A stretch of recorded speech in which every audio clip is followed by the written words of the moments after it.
Hey everybody, welcome to yet another episode of Nick and Friends. This time it's with my friend Ash. I am trying to get back into doing these because I've been really enjoying these conversations again, and I miss doing it. Anyway, I met Ash through Frisbee, but other than that, we do a lot of stuff together. We work out sometimes, we do sprint workouts. I think the main thing that solidified Ash and I's friendship was over the winter, we got into playing the Halo campaigns. And it was very funny because I would lug my laptop over to his house and set up or have us set up at a desk in his living room, and he'd be playing on his PC. And we'd both be sitting there for 45 minutes before each play session, downloading updates and downloading mods and trying to get it to work. And sometimes it would and sometimes it wouldn't, and we probably ended up spending more time troubleshooting than we did actually playing the game. And then, fun fact, we got to the final level, and then something happened and it didn't work. So we had never actually technically finished the game. But we do plan on going back to it. Also wrangling in our friend John to play through Halo 3 co-op, so that'll be fun. But otherwise, Ash is someone I like a lot. He's a really nice guy, really cool, really fun to hang out with. And this conversation went pretty deep. And was not expecting that, but really enjoyed it all the same. So I really hope that you give it a listen and enjoy. Here's Ash.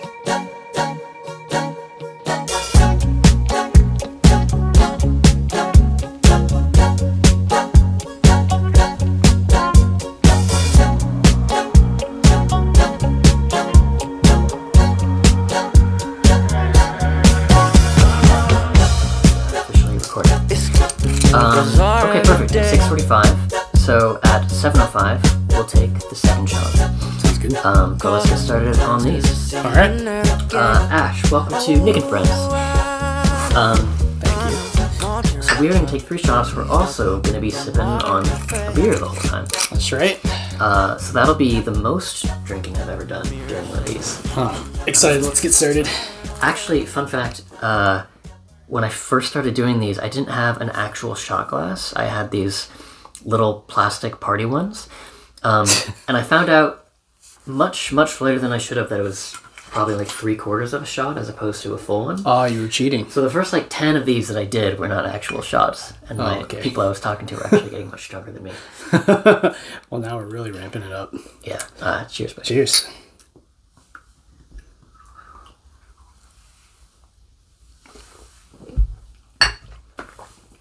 Okay. Do you remember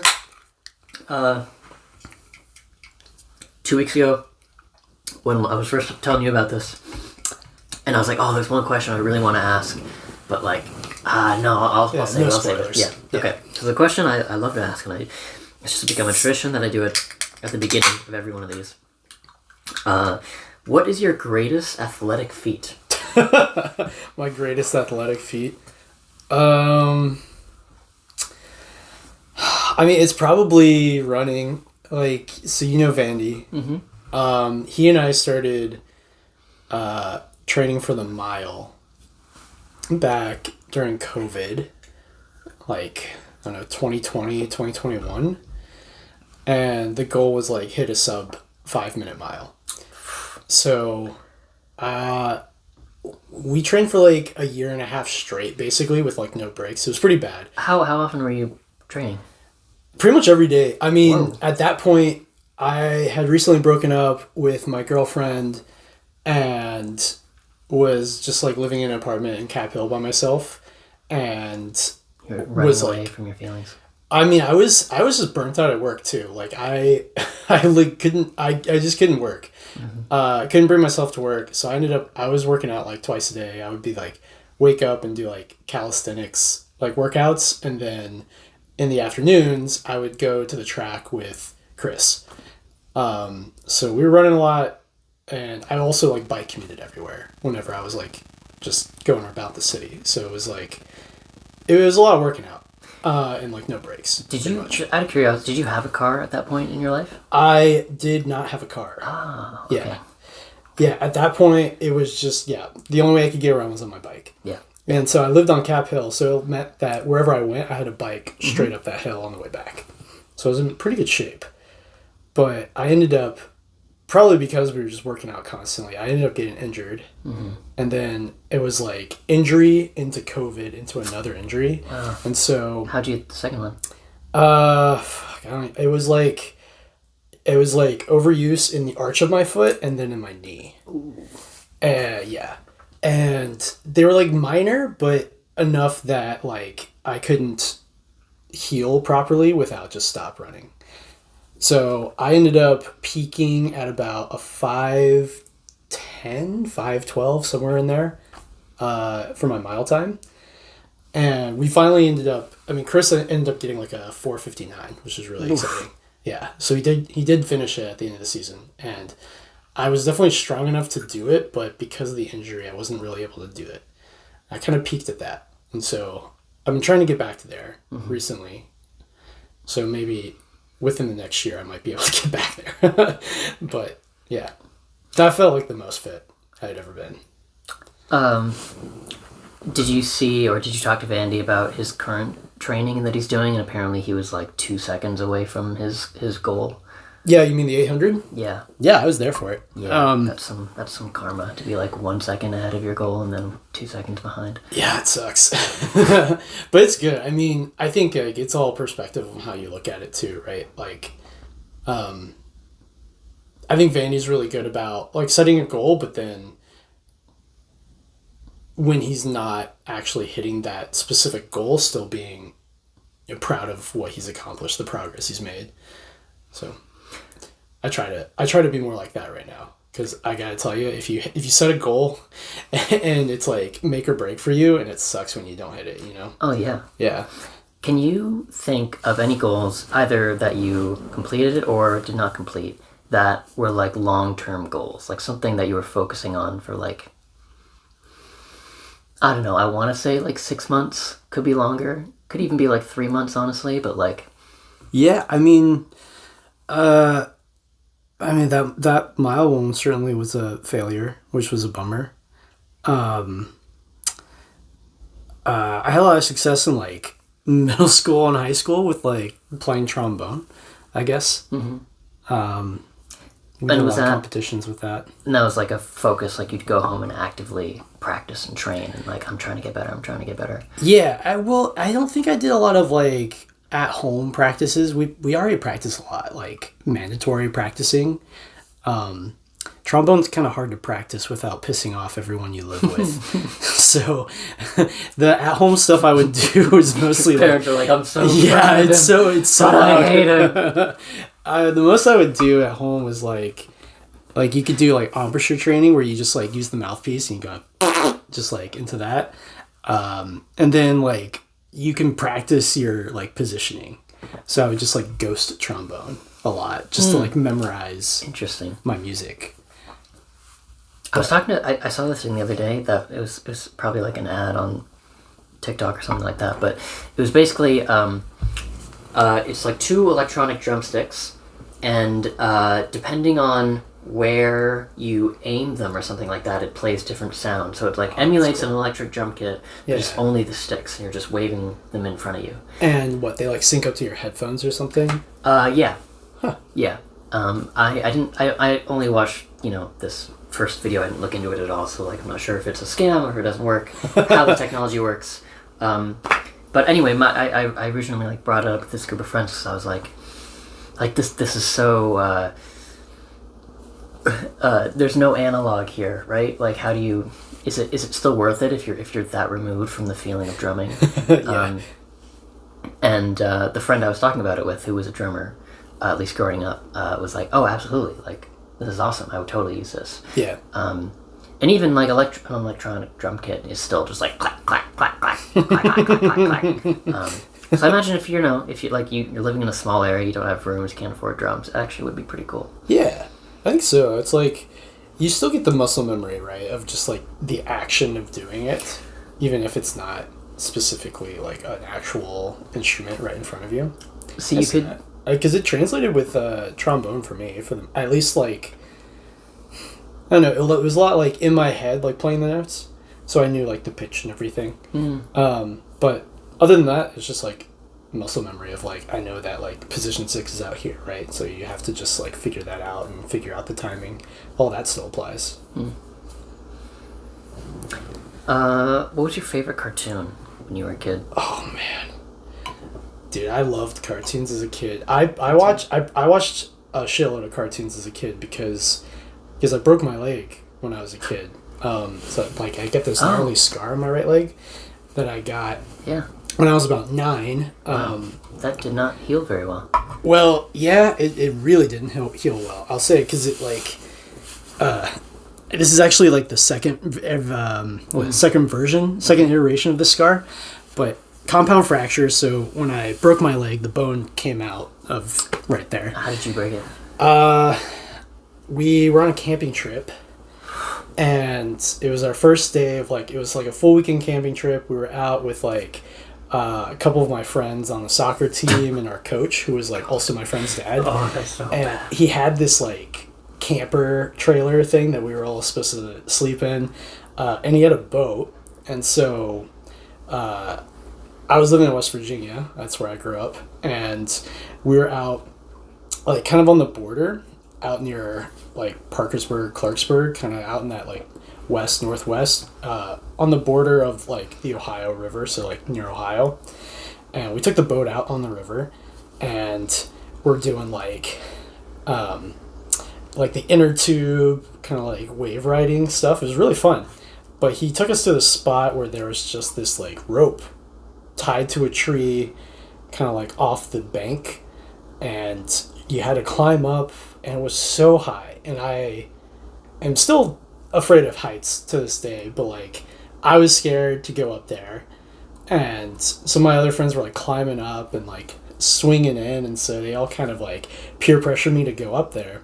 And so I got up there, and like my whole body is shaking because I'm scared, and like jump off holding on for dear life onto this rope, and they're just like yelling at me to let go, so I let go.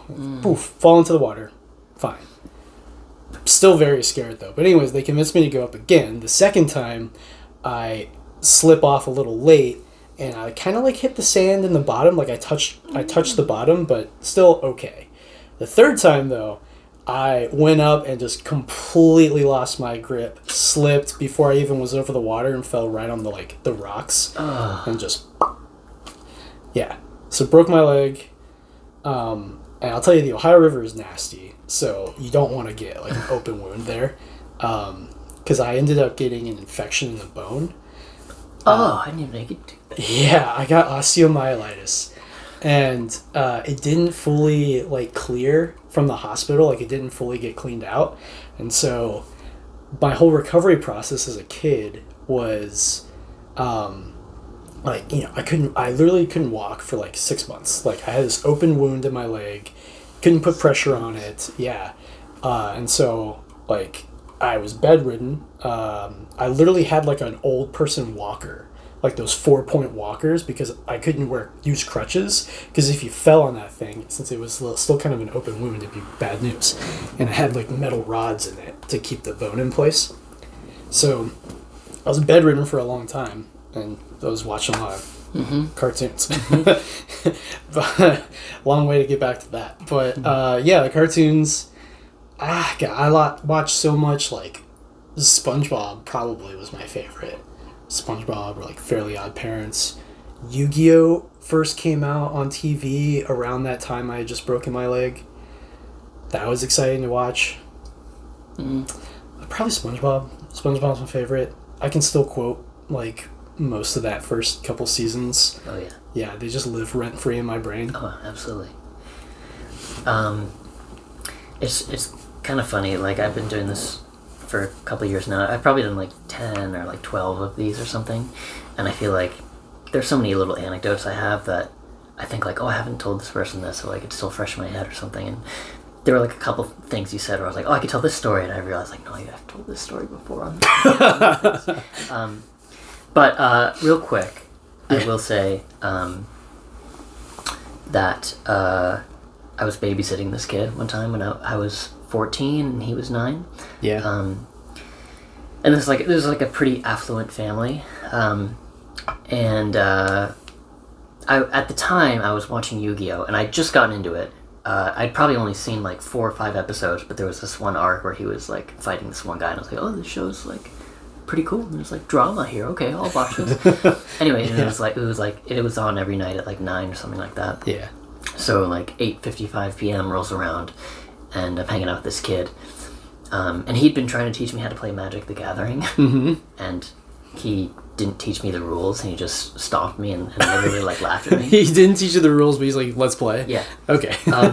And so I said like, oh hey, you want to watch TV? You want to watch the show Yu-Gi-Oh? And he said, my parents don't allow me to watch TV. Just no TV. Just no TV. And I was like, okay, I guess we won't watch TV. And at one point I was like, oh, do you want some ice cream? And he's like, my parents don't let me eat ice cream at this time of day. And I was like, Jesus Christ, kid! Like, what a child. That's so funny, because he's just like, my parents don't let me do that, and so I'm not going to do so that well when behaved. they're not here. Yeah, exactly. Yeah. Like, he could have gotten away with so much. Seriously. Not that I was trying to be like the cool babysitter or anything. It was my first time babysitting him. I do always wonder if he went back to his parents and they were like, oh, what did you do tonight? And he's like, well, Nick wanted to watch fucking Yu-Gi-Oh! And eat ice cream. Like, I don't want to hang out with this guy. This kid's crazy.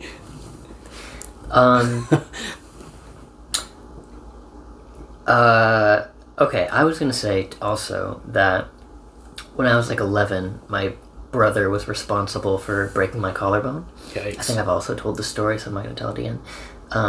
But it was like right at the beginning of summer vacation, and I had to wear a sling for like 2 months or something like that. Yeah. And that was a big deal at the time.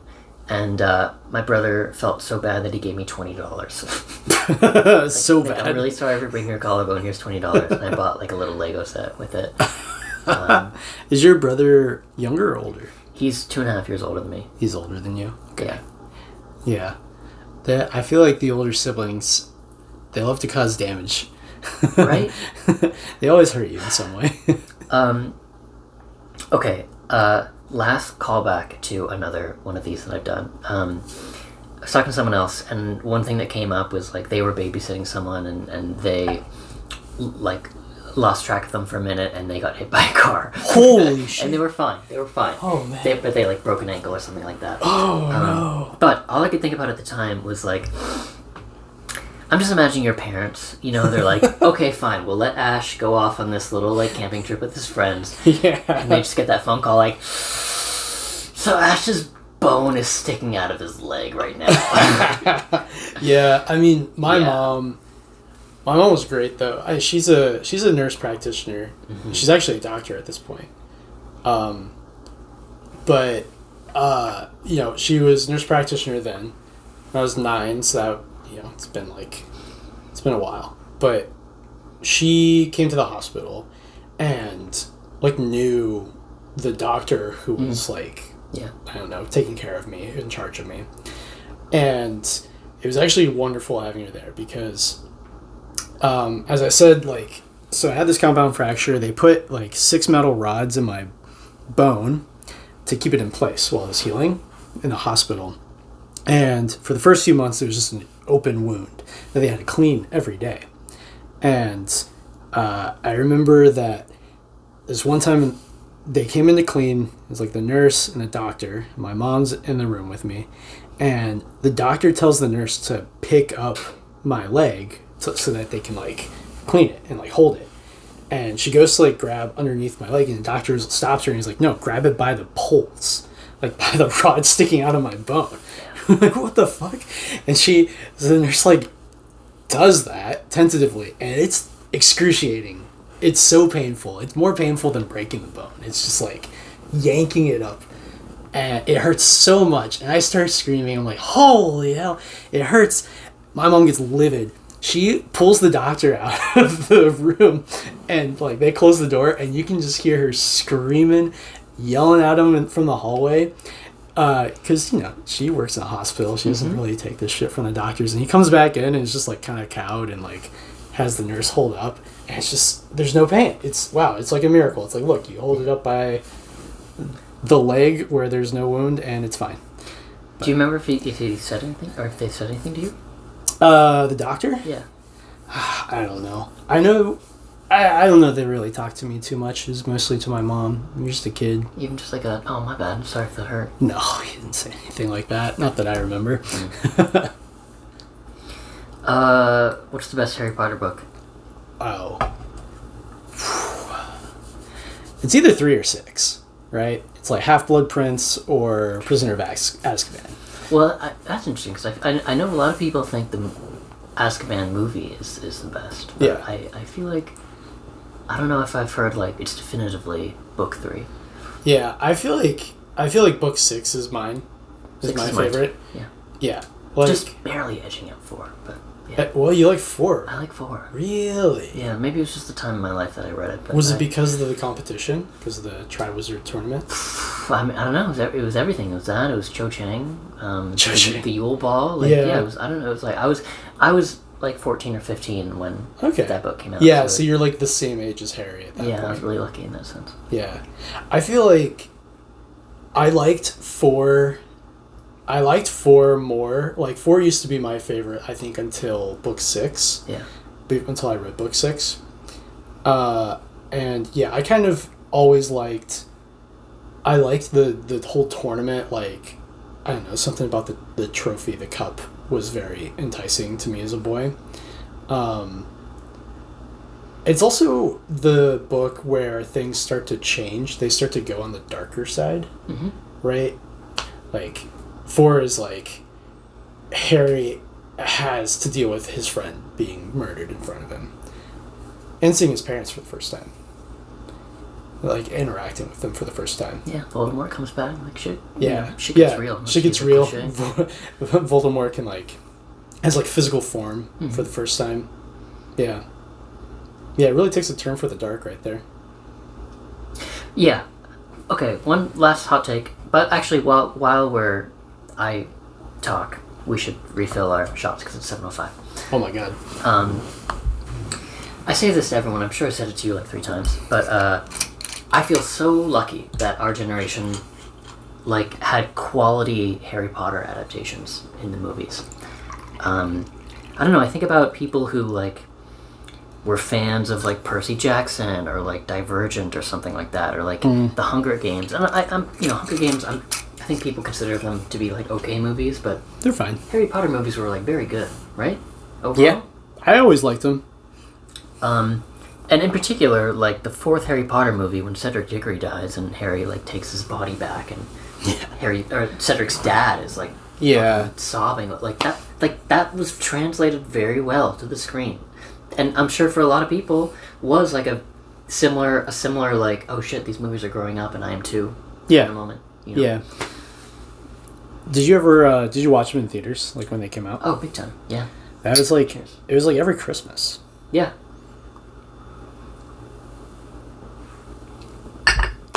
Christmas always feels like Harry Potter time to me. Okay, before we get into phase 2, I wanted to ask you real quick. Oh, sure. What do you feel about the Harry Potter remake that they're doing with the show? Yeah, I feel like it's interesting because obviously there's been like our generation in particular like has had this reckoning with J.K. Rowling. Yep. But I also feel like everyone's gonna fucking watch it. And maybe everyone's gonna introduce their kids to it. Yeah, that's interesting, isn't it? Right?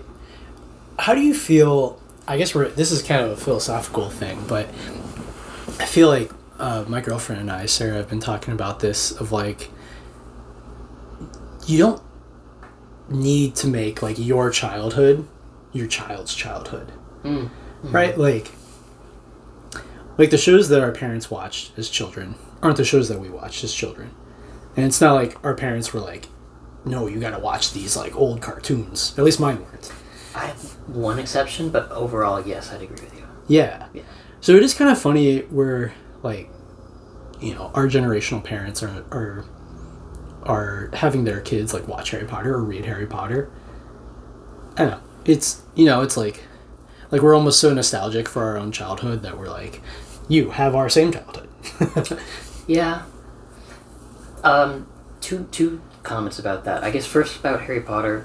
A few weeks ago I was visiting one of my best friends, Justin, who I grew up with. I've known him since like kindergarten.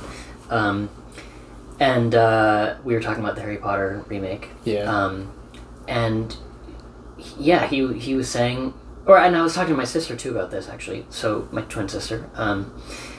Yeah, like, is Harry Potter a thing for like tweens these days? I'm sure teenagers are like very familiar with it, but like, you know, kids who are between 9 and like 13 or something like that, like, do they care about Harry Potter? Like, they didn't grow up with the books, they didn't grow up with the movies. I'm sure they're familiar with it as like a franchise, but like, do they have a connection to it? Do they read the books? Probably not. No one reads. Yeah. So yeah, obviously, you know, Warner Brothers is going to remake the show, and they're going to try to recapture, like, or just, like, get people familiar with it again. And then it made me wonder, like, every 20 years, are they just going to do this? Are they just going to remake Harry Potter over and over? Yeah, maybe they will. I don't know. Hollywood seems to be on a nostalgia. Yeah, I think so train. too. Because we're millennials are the only ones with, like, expendable income. Yeah. That's my theory. I will say, though, one of my nieces does read Harry Potter. She's very into it. Mm-hmm. How old is she? Was she like? She'll be like 13 now. Okay. But she and her little brother, and my step siblings just went to Harry Potter World, like over Easter, so just a couple weeks ago, and like got sorted and did the whole like Orlando Studios experience, like Harry Potter World. I mean, that's the thing too. Is like, if you do introduce your kids to Harry Potter, like, they're gonna fucking love it. Oh yeah, they how love could it. you not? Right? Yeah. Yeah. One of my other really best friends, Darren, has a kid who's 10 now and grew up like reading Harry Potter. But my friend Darren, who's the dad of this kid, said like, you're not allowed to like read past this point. Yeah. You need to be like this old. Yeah, my siblings did the same thing. They were like, they wouldn't let my niece read actually Goblet of Fire for a little while because they didn't want her to read about like the death of Cedric. Yeah.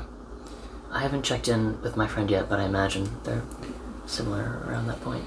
Yeah, I mean she's read them all. She's read all the books at this point, but it was like a couple years ago. I think when she was like 10 or 11, they didn't want her to read it yet. And yeah, fine. Whatever. All right, real quick before we get to phase 2, what is an underrated TV show? An underrated TV show? Yeah.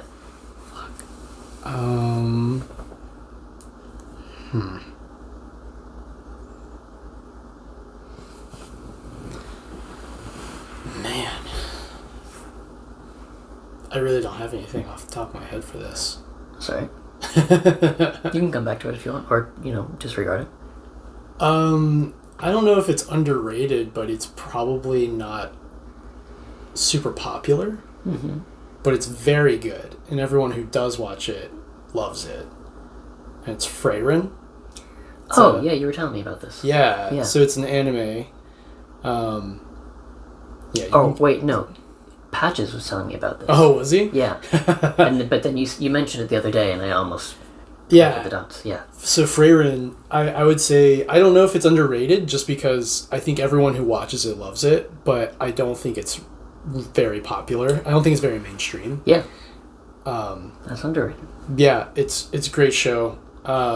It's about an elf who was a part of this heroic adventuring party. The 4 heroes, they slayed like the Demon King. Yeah. And so the show takes place like 50 some years after the leader of that group dies. So essentially it's like the big story already happened, and many years have passed, and now, she's an elf, so she effectively lives forever. The human hero is died, and then her other companions have also died or are very old and are dying. and it's kind of like her reckoning with like relationships and what it means to age and for time to pass and understanding like just connection and love. And yeah, it's kind of beautiful. It's got all the anime hits that you want, you know. It's got like really cool battles and like, you know, incredible powers and a very expansive world, but it's very character driven and it's very like focused on that kind of underdeveloped plot lines that you see in most media. So it's very good. Do they like drip feed the history? Yeah. They do, yeah, because it's more of like her remembering the past adventures with her like past party and like relating it to the current moment. Would you be super pissed if they announced that they were making like a prequel series focused on the original like Slay the Demon King storyline? I think if they did that, it would definitely be it would be accomplishing something else that this story is trying to do. I think it'd be cool. I would watch it. But yeah, it wouldn't be the same. I mean, as we talked about, it'll probably be something they make like 20 years from now to recapture that generation that's currently watching it. It's going to be nostalgia till we die. What's something you're awful at that you're embarrassed to admit? Awful at that I'm embarrassed to admit?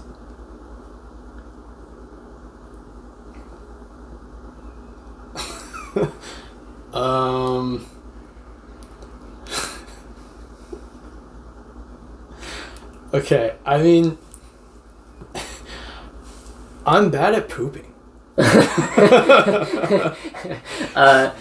not okay. I mean, go ahead. I don't know if this is be able to see where you're going with I don't know if this is exactly in the vein of what you're asking, but like, I'm really slow at pooping. Like, my average poop time is like 12 to 15 minutes. Like, on the toilet. It's pretty bad. Okay.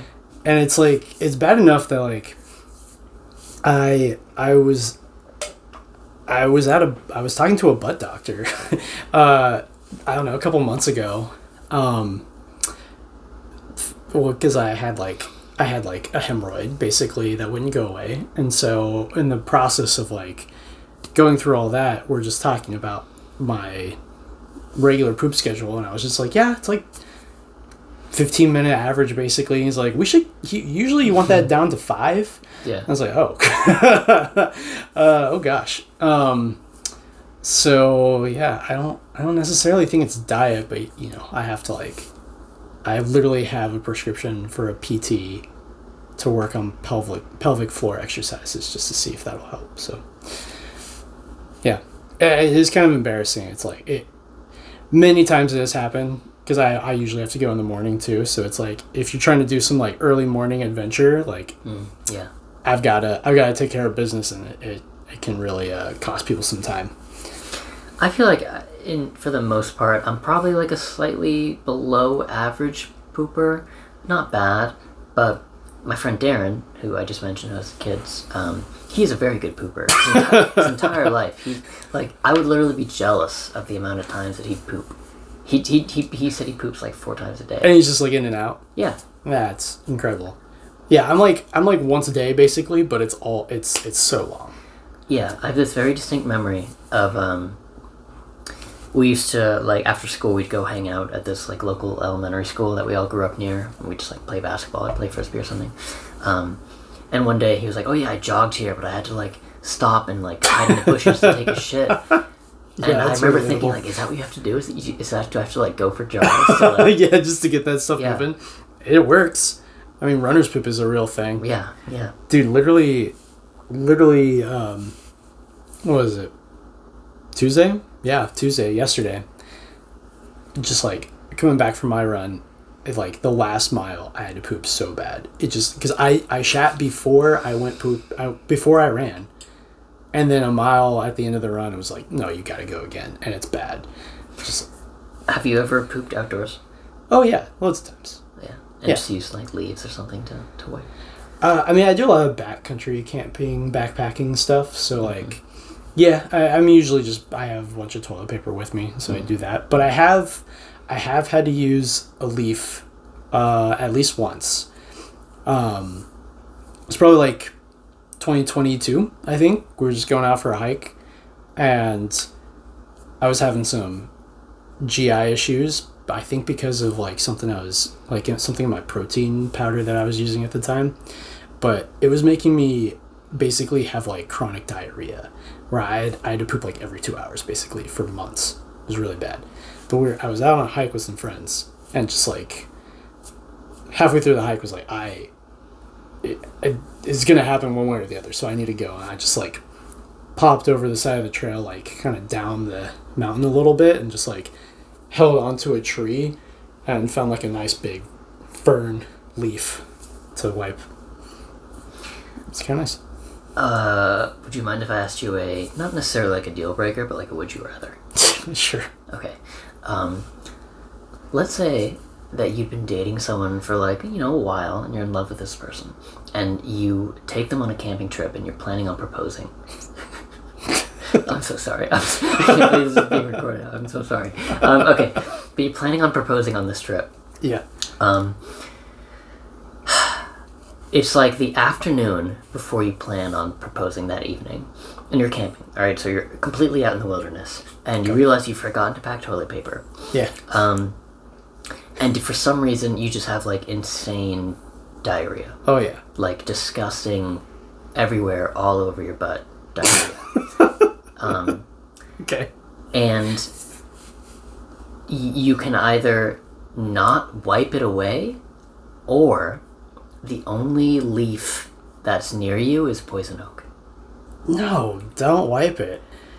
I mean, at that point, I'd fucking like butt scoot on a rock or something. Poison oak, poison ivy, poison sumac. Right. No, thank you. You're right. I've had a lot of bad experiences with poison ivy growing up in West Virginia. The first time when I discovered I was allergic to poison ivy, ended up like basically like I must have straddled the bush or something, because like I had like pockets. They were almost like welts all the way up my legs into my crotch. Yeah. And they were like almost like weeping sores. It was so gross. Oh yeah. Because I was a kid, so I was just like scratching at them. And it got to the point where like I couldn't, it was so painful to walk from like my pants touching my legs that I would walk around like this. Yeah. And my mom would laugh at me because she's like, you look like a cowboy just got off his horse. Like legs stuck splayed out like that. So no thank you. No, I think you're right. I think I would just postpone the proposal a week or two. Yeah, I think you just shelve that for another day. Okay. But would you, I don't know, let's say for whatever reason you had to propose that weekend, would you propose with, like, a completely disgusting butt? Well, here's the thing. Yeah. If you do the proposal, shit and all, smell and all, and she says yes, then like you're gonna make it through. It's a good litmus test, just to see if That's true. It's for better and for worse. I mean, the thing with these deal breakers is like,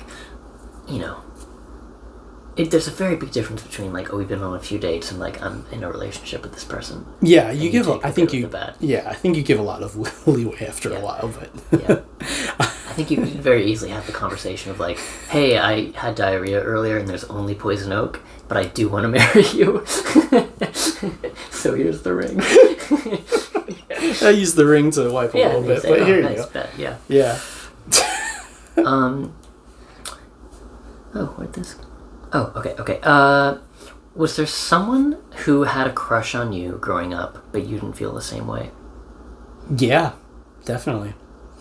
I'd say that happened many times. But I don't even remember her name. This was when I was very young. Apparently, like, this is like kindergarten age, basically. But there was like mom's friend's daughter who went to the same like preschool, kindergarten thing as me. Pretty early for an arranged marriage. But... Well, she literally told her mom that she was going to marry me. Yeah, I didn't know how to respond to that. Wait, did your mom tell you this? Yeah, well, at that age? Yeah, she thought it was adorable. Sure. She thinks it's hilarious. Yeah. Yeah. And that's just like, it's just like, I remember feeling kind of uncomfortable and just like, I don't know, I'll probably avoid this person. Yeah, maybe we'll see. Yeah, who knows? Time will tell. A lot of time. Yeah. That actually kind of happened to me too. Yeah? When I was in preschool, two girls had a fight over who was going to marry me when they grew up. Wow, and my mom was just standing there watching it. In preschool. And with one of them, she like set up a play date with me and this like girl. And I think I knew about it after the fact. And I was too young to really care. Like I just wanted to like play basketball, you know. Like, your mom was trying to set you up early. Yeah. Wow. But it didn't work out. You didn't like date this person later. No, she went to a different school after like preschool. Yeah. Same. So never saw her again. Dude. What could have been? What could have been? Yeah. Okay, I have two questions. Okay. Before we get to phase 3. Oh my gosh. So I'm gonna ask one, and then halfway through your answer, we'll pour shot number 3, and then I'll ask you number 2. Okay. What's the best party you've ever been to? The best party.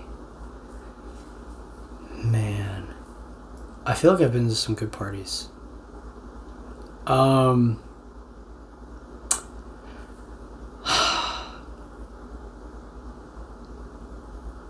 Well, I don't think that this necessarily counts, but I will say, like, going to Electric Forest Music Festival in Michigan, great, like, very long weekend party. But those are multiple days, and festival's kind of a different breed, but so much fun. There's so many friends there, and just great music, great time. But like a party that really sticks out to me is it was more of a bit, and maybe I've told you this before, but it was like a Halloween bit, and instead of going to a single party, it was like you dress up like the people who are running away from bulls, and like like the running of the bulls thing. You basically like dress up like those people, and then you have like a couple of people dressed up in like bull onesies. And this is in college, which is probably the only time you can really get away with this. But all these people, you have like the matadors or whoever it is that's running away from the bulls, and you got the bulls. If the matadors just basically go to a random house party. In college, at least in Cincinnati, around campus, there would be like any number of parties, and you could kind of get away with, if it's like late enough, just like walk in through the door, right? Like you're college age, like no one really cares, you're there. You basically like go in, you just like are sitting around at the party, doing party things, playing drinking games, drinking whatever, and then suddenly like someone dressed as a bull runs in, and then all of you dressed as matadors, you start freaking out, and the bull starts chasing you through the house, and then you just like run out of the house, and then you leave and you go to the next one. It's very fun. Maycar has talked about a similar party theme, like specifically for like Hanford Howell and the hotel setting. I was telling him about that. Oh, okay. Yeah. So you guys have talked. Okay. Yeah. Okay. Good. I was just thinking like, I would love to like give Maycar the freedom to like run that this year. Oh my gosh, that'd be very fun. I'm a fan of a good bit, so like yeah, it's very fun to fuck around. There's so many good questions here in phase 2. Just do rapid fire. Okay. I mean, I did have one.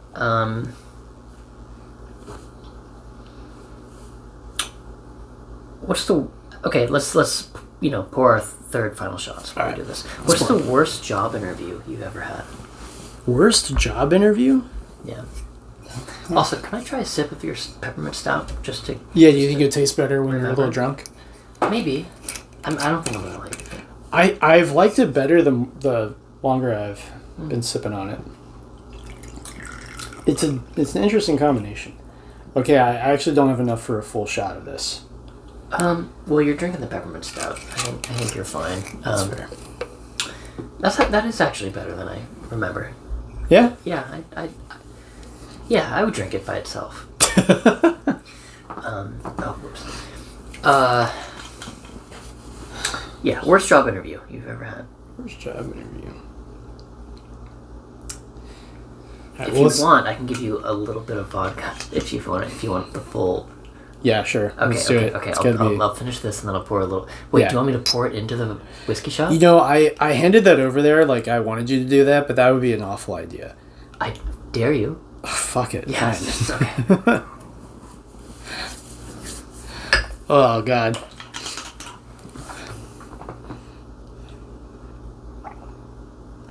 If I throw up this time, it's not my fault. It's your fault this time. Alright, that's good. Oh, gross. You can't even tell it's in there. All right.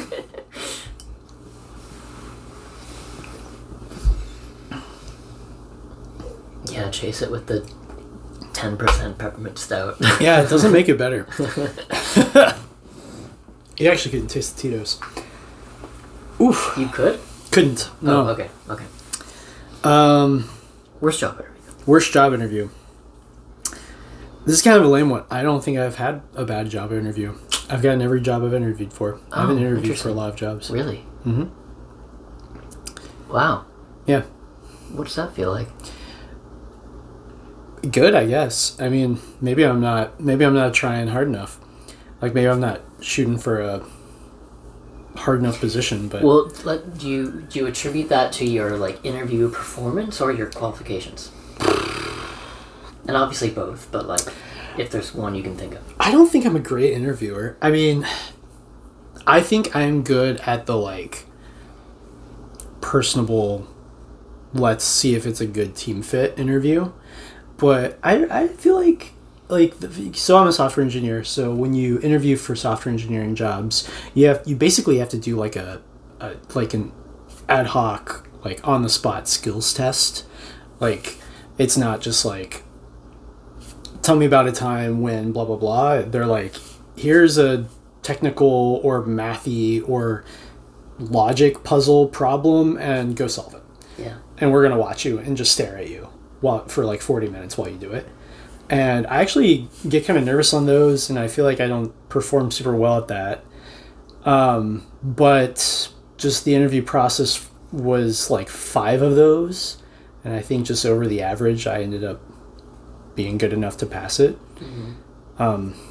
But yeah, I mean... Do you feel like those are like a good way of evaluating a software engineering skill set? No.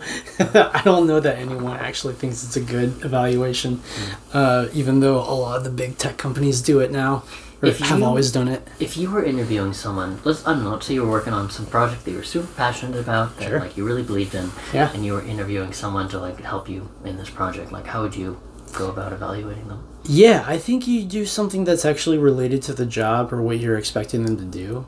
Like, instead of a logic puzzle or like a leak code question, for example, that's kind of just like unrealistic. Like, no one has to recreate like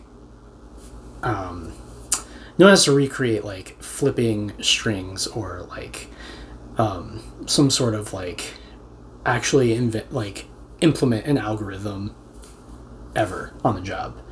Like, you never have to implement breadth first search or like a binary search tree or something. Real work, at least for a software engineer, is more like here's like a file, like read this code, tell me what it does, right? Review this code, tell me like things that you would like send back for review, be like, fix this and this, or like what comments would you have.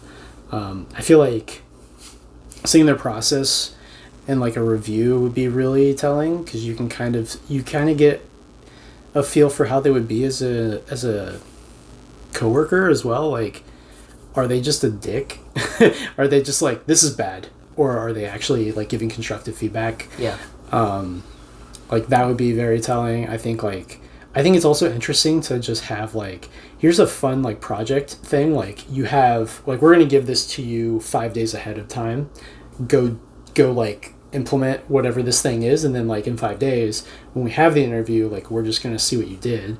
And then we're going to look through like the application, look through the code, and then you just tell me why you made these decisions. I think that would be very interesting.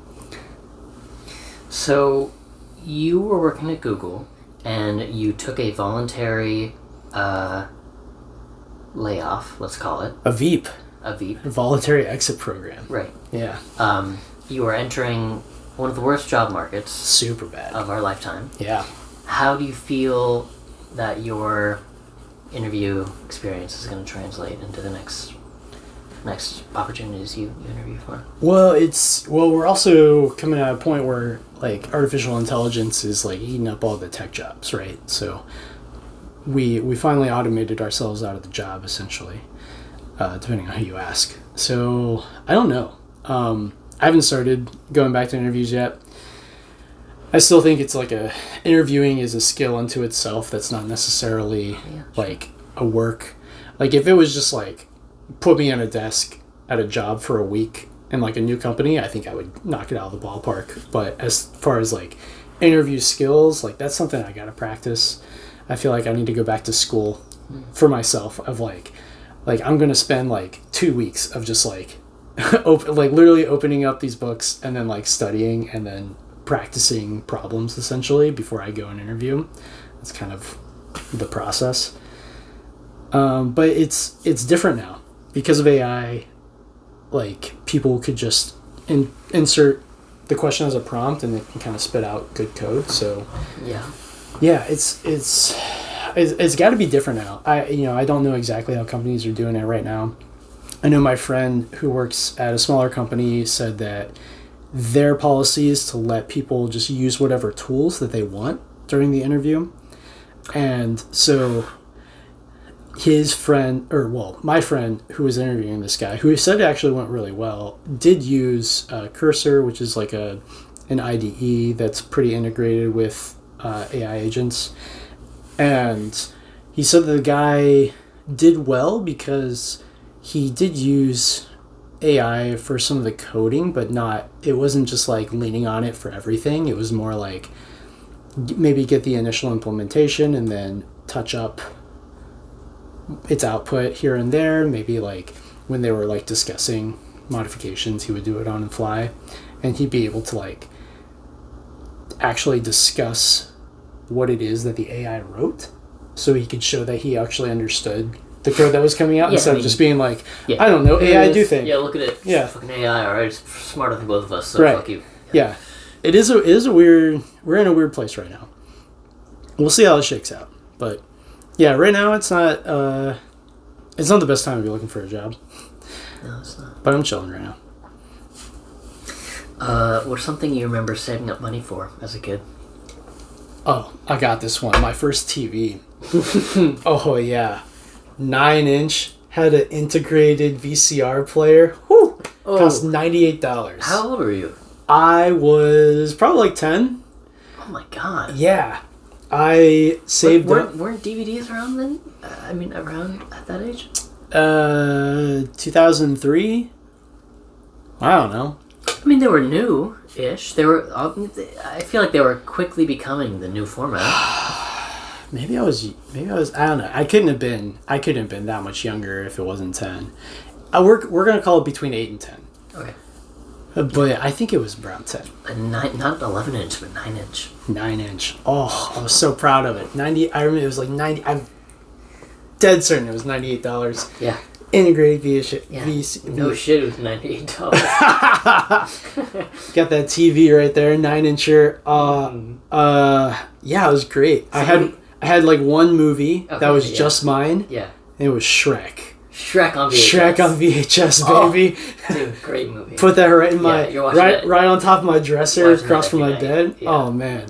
Eventually saved up enough to get a GameCube. I when I bought the GameCube, I didn't have enough money to buy a game, so I just had the GameCube for like a month before I saved up enough money to buy my first game on the GameCube, Double Dash. Nice. Hell yeah. So what would you do? Did you just like turn it on sometimes and just like roll around the menus and be like, oh, GameCube? No, not even. It just sat there. Okay, it was just a square next to my square. We talking Indigo or Jet Black? Jet Black. Yeah, of course. Of course. Of course. I had Jet Black. Hell yeah. Yeah.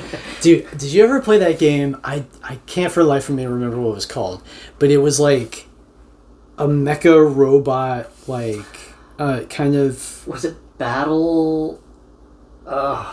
You could like change from like Robotech.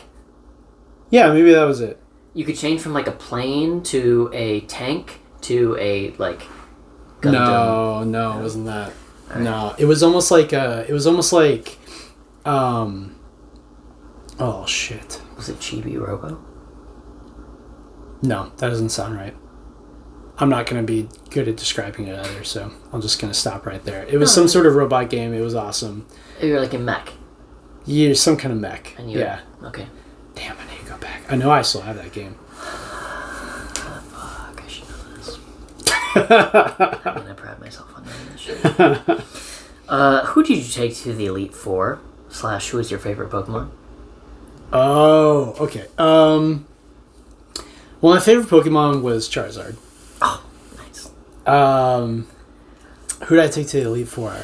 I would always try to get a Gyarados. You'd have your starter.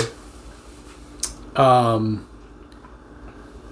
man, I would always try to get a couple dragons because dragons were OP. A couple.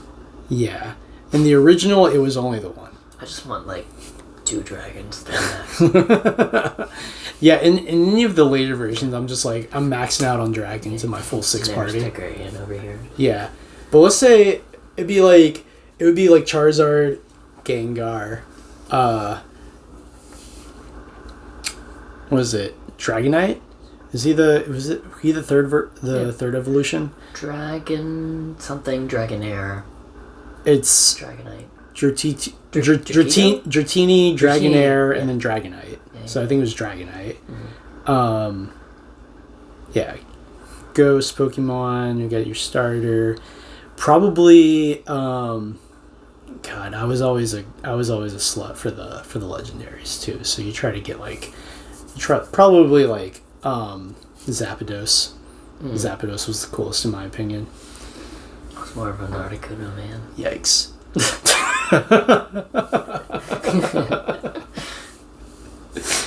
Sorry, I support ice. Zapdos is electric. Electric's good against flying types, no matter what. Yeah, I know. How's your childhood? Oof. Worse than most, but not terrible. I guess on the whole. I had a pretty abusive dad, actually, who died when I was 5. Liver failure, I think, ultimately, but he was kind of a changed man by the time I was around.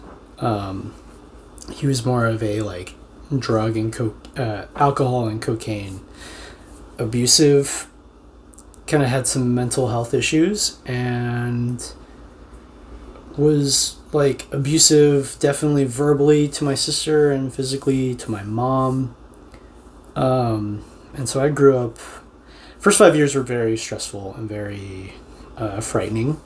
I think one of my earliest memories are actually a couple happy memories with my dad.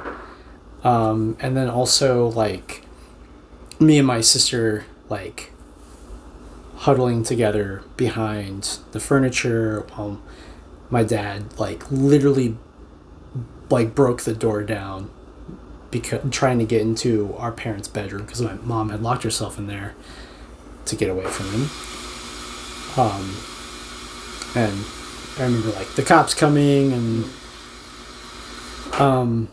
sorting some things out, but he wasn't great. those last few years. He did a lot of things that I didn't even know as a kid.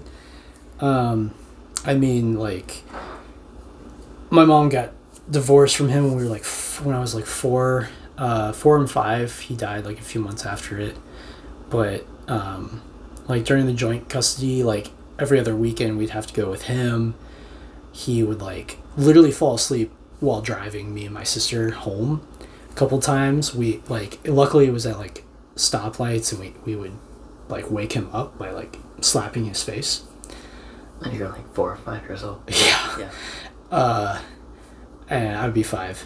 I remember like calling my mom sometimes because like whenever we have to stay over at his place, he had this apartment with his roommate, and it just smelled of what I now know to just be like stale blood and like stale alcohol, like dry blood and stale alcohol. But like he was like bleeding in his sleep, like he just like bled, and so like his bed sheets were kind of like stained with like blood a little bit, and I would have to sleep in that bed with him when we slept over because it was just like my sister had her own room. She's 7 years older than me, so she had her own room at that place, and then I had to sleep in the bed with my dad, and it just like smelled so gross, and I would like call my mom just like begging to like go home.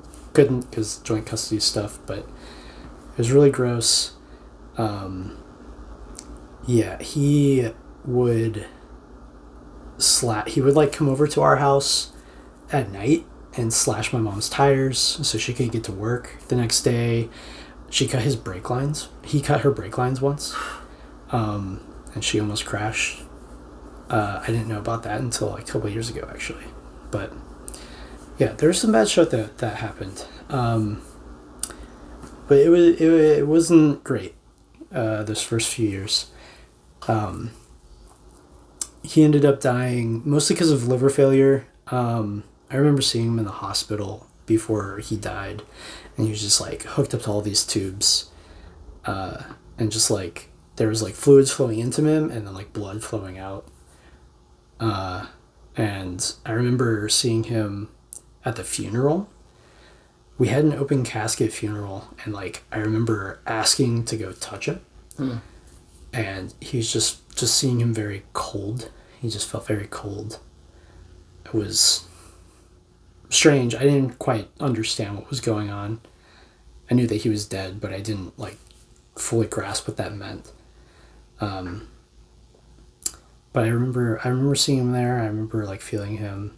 I remember feeling very relieved when he died.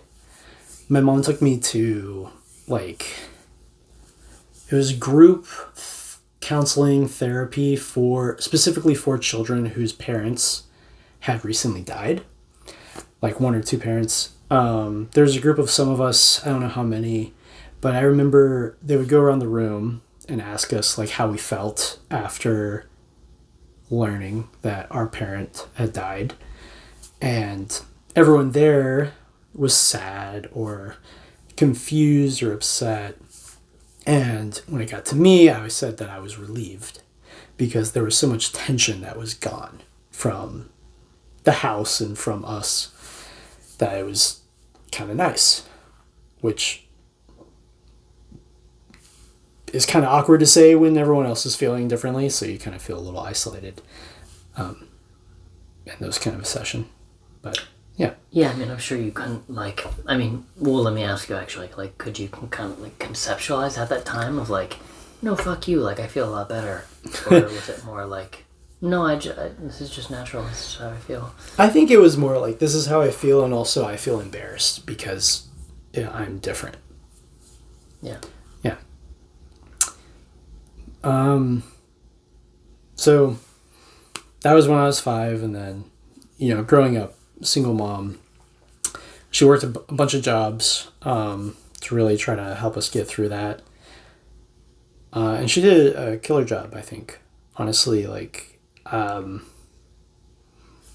don't know. I feel like we were very blessed. Like, my mom had a lot of friends who helped, like, watch me mostly, and then my sister as well, but she was much older than me, so she didn't like need babysitting as much. But my mom had a lot of friends that helped like babysit us and like watch us for after school things. I spent a lot of time at the YMCA in Charleston after school. That was like most of my life growing up was like mom drops me off at school, YMCA picks me up, takes me to the YMCA.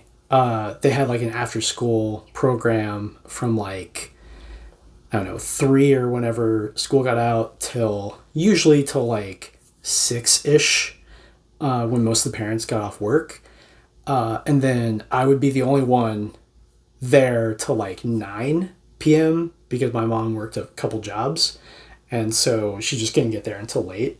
So they like, the YMCA was great. They like actually would pay someone overtime just to stay for me specifically until my mom could get there. It was very nice of them. Do you feel like you guys got close? You hanging out with this person, or were they just kind of like, I'm just hanging out with this kid? Yeah, actually, I did get to know a lot of the counselors. There was like, I mean, I was kind of a good kid, I would say. Like, I wasn't much of a troublemaker. So I think like it wasn't much of a burden for them to take care of me. And one of the counselors who worked at the YMCA was my mom's friend's son, who was like my sister's age. Yeah. Actually, a little bit older. But he was great. He was a good guy. When I was in like 5th grade or so, he would like actually be driving the van to like pick us all up, which is really cool because I felt cool because I was like a somewhat older kid who like actually knew the person driving us, and we would just like chit chat up front, which is dope.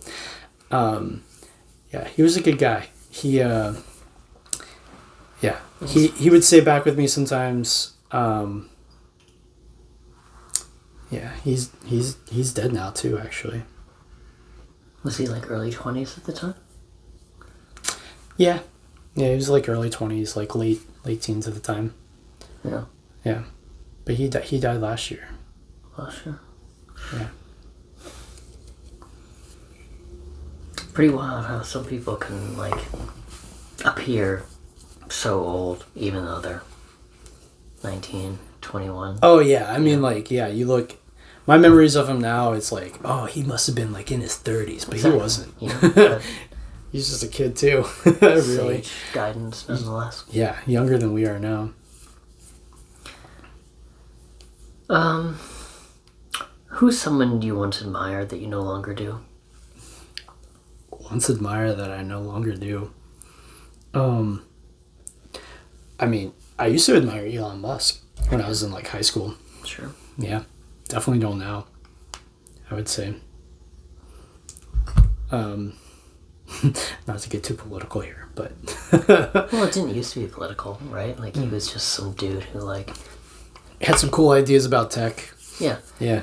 Again, not to, like, plug my own experiences, but my friend Darren, who I've mentioned earlier in this recording, I distinctly remember it was, like, I don't know, 2024, maybe, or 2014, maybe, and he texted, like, me and, you know, my friends from growing up, like, our core friend group, being like, have you heard this interview with this guy on Joe Rogan? Yeah. And even then I was like... Was that when he was like smoking pot? Yeah, that was that one. Yeah. But I did listen to it. I was like, oh yeah, this guy's pretty cool. Yeah. Fuck. Yeah. I kind of liked Rogan for a while too. No, me too. I at least appreciated the people he brought on. I thought the conversations were usually pretty good, but... Yeah.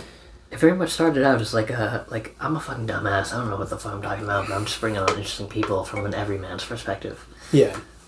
And then it turned into, I'm an everyman, but I know what I'm talking about.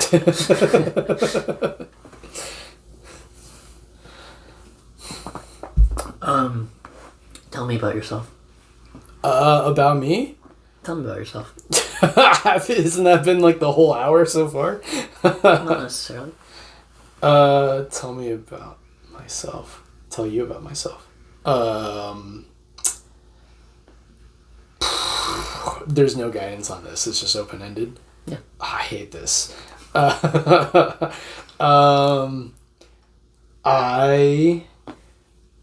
am a pretty optimistic person. I tend to see the good in situations and people. I love to laugh. I love stupid, goofy stuff. I make wonderful, terrible, punny dad jokes.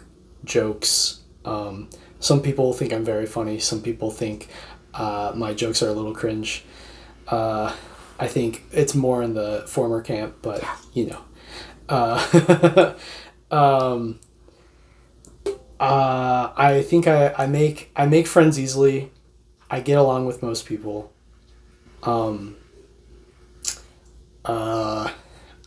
I am very self-conscious. I think I can get in my head a lot. I think I have confidence issues sometimes that are exasperated in like certain situations.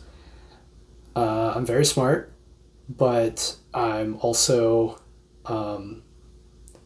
like clueless when it comes to certain like social situations. Certainly, I think I'm fairly humble, but I love like roasting people and like getting competitive.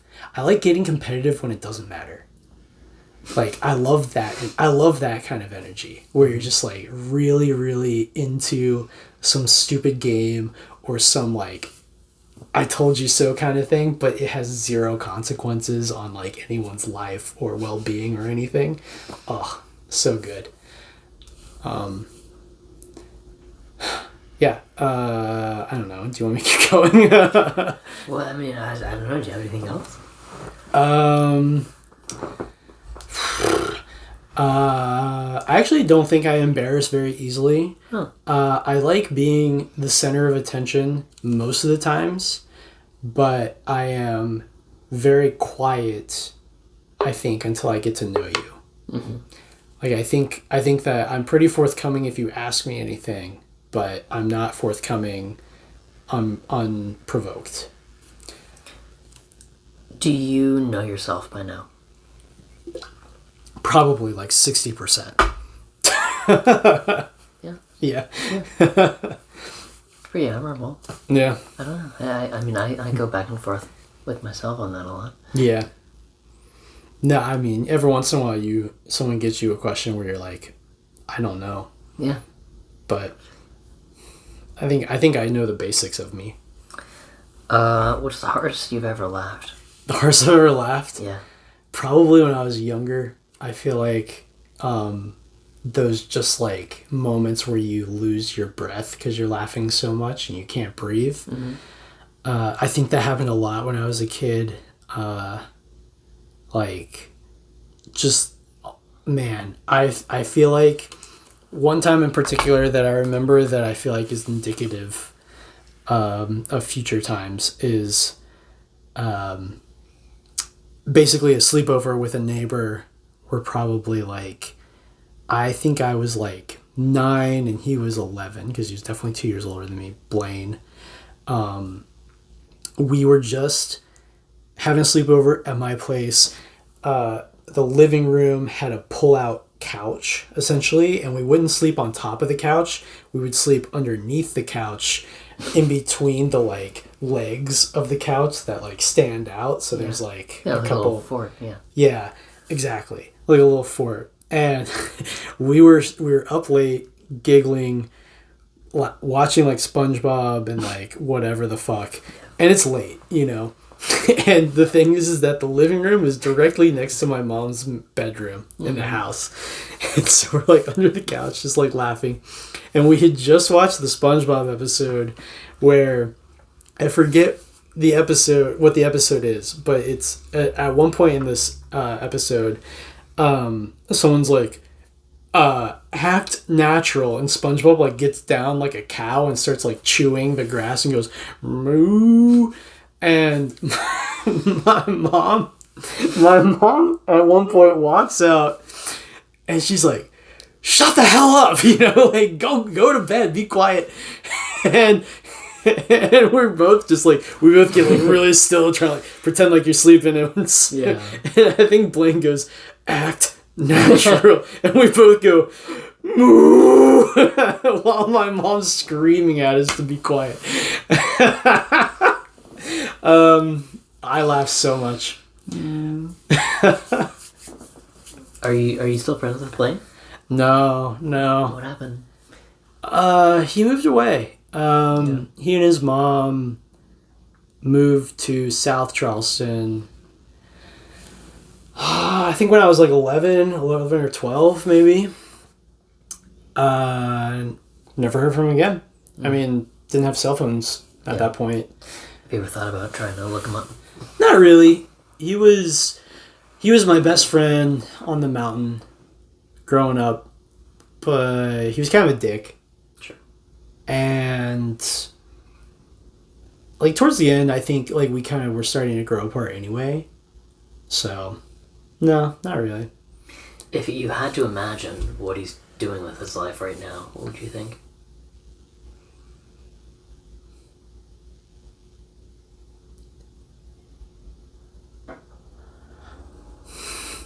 I think my most gracious interpretation would be he is a track coach for like high school students. It's nice of you to be generous. He was a good runner. He ran a lot. He was like a skinny kid who was very fast. And I just feel like, I feel like he would be a good running coach wherever he is. I was a pretty fast kid growing up, and it makes me wonder, like, if I would be a good track coach. I don't think I was, like, cognizant of what I was doing when I was running as a kid. Well, can you describe how you run? Not really. I would just look at somewhere and be like, I'm gonna get there as fast as I can. Shit, you just pick a point on the map. Yeah, I'm not sure many kids can do that. I don't know. Alright, Ash, last question. Yeah. What's the prettiest / most handsome you've ever felt? Oh.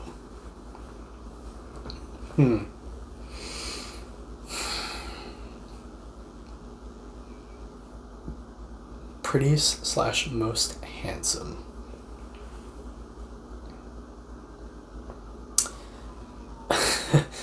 I have a joke answer first. Yeah. And the first is that when I was in my teens, I went to like my cousin's wedding, and I was in like high school. I was maybe like 14 or something. And my mom and I went and bought like a new suit for me for the wedding. It was a 3-piece suit, so it had a vest, which is important because when we're at the wedding, my cousin Al was so drunk, and the bride's family is getting kind of frustrated with him, but I didn't understand that necessarily. But he was very drunk, and he kept going around being like, pointing at me, being like, look at him, he looks so good, he's got a 3-piece suit. And would just making stupid jokes about the fact that I have a 3-piece suit, because for some reason he just like latched on to the fact that I had a 3-piece suit. I felt very handsome that wedding. But I think the prettiest that I've ever felt is, I guess you can't see me on this recording. I have very curly dark hair, Italian. I started growing my hair out in like 2019, and it got pretty long. I think the longest point, it was about like the backside, from the backside of my hair, down to about like mid back. Very curly ringlets right down, and I think just like I got so many compliments from my head of hair with those ringlets. Honestly, my hair is shorter now, still very curly, but it's like too much to maintain. I think with that hair for too long, I kind of got over it. But I don't know, the compliments, especially I feel like women are very complimentary about like men who have long hair, and it's very curly. I don't know, it feels nice. Yeah. You don't think you're gonna run it back? No, I think a good, just like almost like a curly afro that's like much more manageable up here is better. Plus I like wearing hats, and it's kind of hard to wear hats when your hair's that long. I do like your hat right now. Appreciate it. Yeah. Alice in Wonderland hat. Nice. Yeah. Well, Ash, thank you for joining the Nick and Friends podcast. That was a lot of fun. Thanks for having me. Of course.